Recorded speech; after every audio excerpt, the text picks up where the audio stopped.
Daniel, Joseph, Esther, Nehemiah, so many in the Bible, God raised up to be beside governors, be beside governments, empires.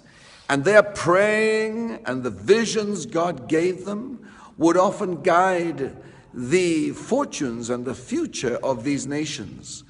So it was that Daniel would seek God and get visions from heaven, as we've been thinking in the sermons on Sunday. Visions to guide our lives and visions to guide a nation. How about interceding and praying in these days especially, that God would give the governors, the legislators, vision from heaven so that our nation can be guided in the ways of God and not in the ways of men.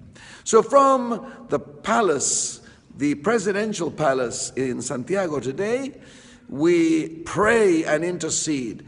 Chile will be for Christ. As we come to the national holidays, we pray more urgently than ever that the laws and the destiny of our nation will be guided by Jesus Christ himself.